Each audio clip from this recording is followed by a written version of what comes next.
This is Real News Media TV, coverage you can trust. Please like, share, subscribe, and hit the notification bell. Select all for daily news updates. Good evening, my Real News Media TV family. Welcome back to the channel for another news update for August 10, 2023. And in the news this evening, 2 suspects in custody following rape and the killing of 15-year-old girl in Trelawny. Following the killing of 15-year-old Jamila Cole, who was raped and beaten to death while her mother and a female relative were attacked during a home invasion in Trelawny, Deputy Superintendent of Police Winston Milton says 2 persons of interest are in custody. We have been working assiduously since we received the reports of this really outrageous incident, which occurred in a quiet rural family community in the parish. The entire country has been shocked. Since then, we have taken 2 persons of interest in custody, he said. DSP Milton, who is the head of the Trelawny Police Division, said based on investigations, members of the community can assist with locating the 3rd perpetrator. We have been working assiduously to locate a 3rd person who we believe the public can assist us in locating. He is Tyrese Brown, otherwise called the Sheepman, or TJ, from an outside district address in the parish of Trelawny. We believe that this man can assist us in advancing our investigation. Consequently, we are imploring him to come forward at the Falmouth Police Station and speak with us. He may do so if he desires with an attorney or a reputable member of the community, such as a pastor or justice of the peace, DSP Milton said.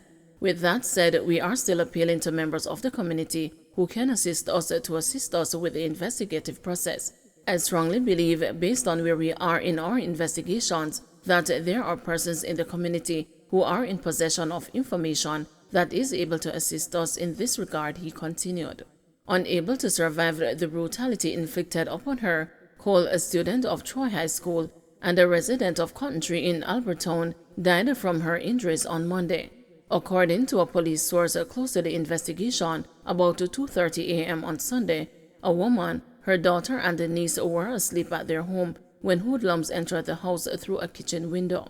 The culprits reportedly used the blunt instruments to beat the 3 females in their heads. Another child who was at the house at the time of the incident was not harmed. DSP Minto added that evidence suggests the family members were not involved in the incident, noting that focus should remain on finding the suspects. We would also like to dispel some of the rumors that have been going around on social media as it relates to family members being involved in this bizarre incident.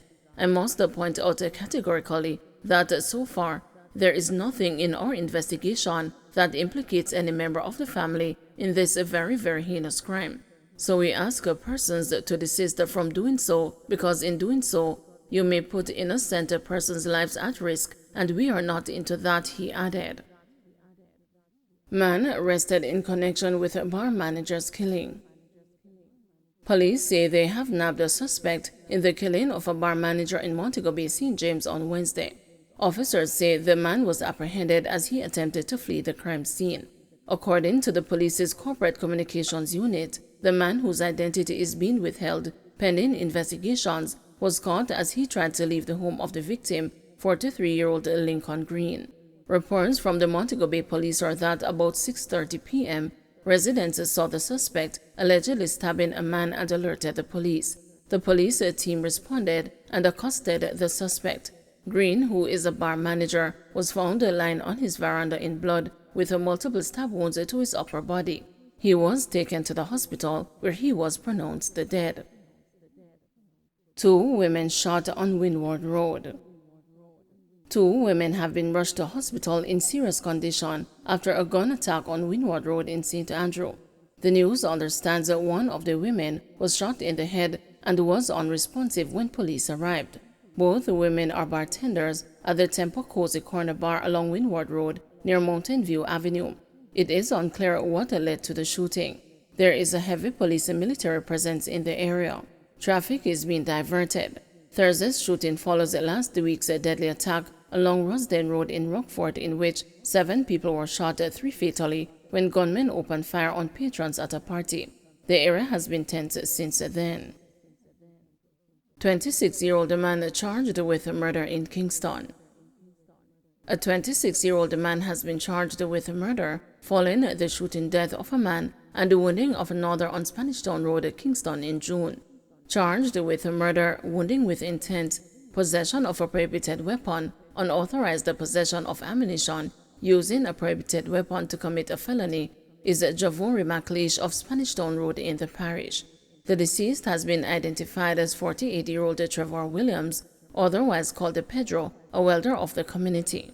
Reports from the Hunts Bay police are that about 5 p.m., Williams and another man were at the location when McLeish alighted from a Nissan motorcar and opened gunfire hitting them. The police were summoned and the men were taken to hospital, where Williams was pronounced dead while the other man was admitted. An investigation was carried out and McLeish was arrested during an operation and later charged on Wednesday, August 9, following a question and answer interview. Phillips wants a probe of operations at Jamaica's airports. Opposition spokesperson on transport Michael Phillips is calling for an urgent investigation by the Jamaica Civil Aviation Authority into the operations of Jamaica's two main airports. This follows today's temporary closure of the runway at Montego Bay's Kingston International Airport, which forced the cancellation of 12 flights and delayed many others. In a media release on Thursday afternoon, Phillips said Thursday's closure occurred less than a month after a closure at the Norman Manley International Airport in Kingston. Phillips said the JCAA must act immediately to ensure efficiency at the airports and to preserve Jamaica's international civil aviation status. He said the excuse provided by the operators at the Kingston International was particularly weak and simple. Phillips argued that the civil works approval should not be a cause for disruption as the work is pre-planned. The result is chaos at both airports as flights have been diverted to NMIA. I am extremely disappointed, experienced the international airport operators did not manage regular maintenance work in a more efficient manner, he said. Phillips called for the Minister of Transport, Darrell Vaz, to urgently cause an investigation to take place.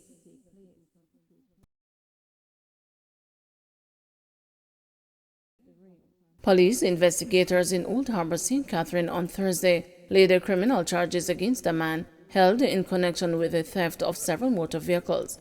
28-year-old auto mechanic Clayton Mills, otherwise called a Tall Man, of Gordonwood District, St. Catherine, is charged with larceny of motor vehicle and receiving stolen property. On August 1, police conducted an operation in the Gordonwood community during which 11 stolen motor vehicles were found. The police arrested Mills, who allegedly failed to account for the vehicles. The vehicles were seized and a comprehensive investigation launched, which resulted in Mills being charged. Don't forget to like, share, subscribe, and hit the notification bell. Select all for daily news updates.